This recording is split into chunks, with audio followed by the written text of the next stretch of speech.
Hoy les presento una historia de terror extremo que llevará por título, Los malévolos fantasmas de las ruinas del Machu Picchu. Prepárense para sumergirse en un relato escalofriante que les mantendrá al borde de sus asientos durante los próximos 3 minutos. Permítanme presentarles a Laura, una valiente exploradora que decidió aventurarse en las misteriosas ruinas del Machu Picchu, ubicadas en un lugar latinoamericano real. Las antiguas piedras de este sitio arqueológico escondían secretos oscuros y un pasado lleno de tragedias. La historia comienza cuando Laura, fascinada por las leyendas locales, decide visitar las ruinas del Machu Picchu en busca de experiencias sobrenaturales. Sin embargo, lo que Laura no sabía era que las sombras del pasado aún acechaban entre los muros de estas ruinas. Armada con su cámara y su valentía, Laura se adentra en el sitio arqueológico al caer la noche. La luna llena ilumina las antiguas estructuras mientras la niebla se arrastra entre los pasadizos.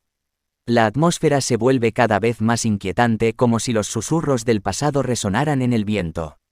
De repente, Laura comienza a percibir una presencia ominosa a su alrededor.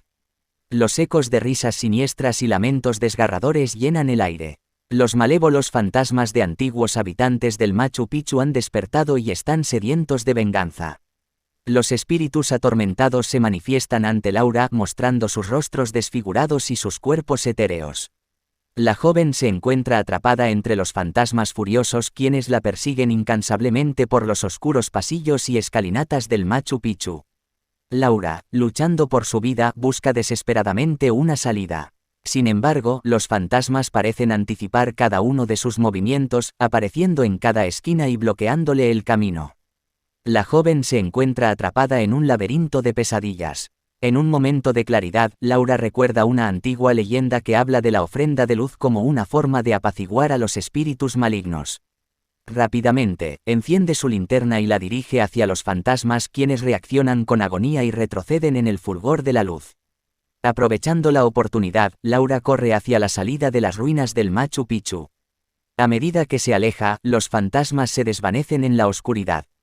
La joven logra escapar de la pesadilla y regresa al mundo de los vivos, llevando consigo la experiencia aterradora que ha vivido.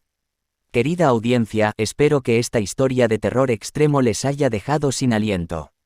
No olviden suscribirse, dar like y compartir este vídeo para más relatos aterradores. Recuerden, incluso en los lugares más emblemáticos y hermosos, los fantasmas del pasado pueden despertar y acechar a aquellos que osen desafiarlos. Con escalofríos, Laura.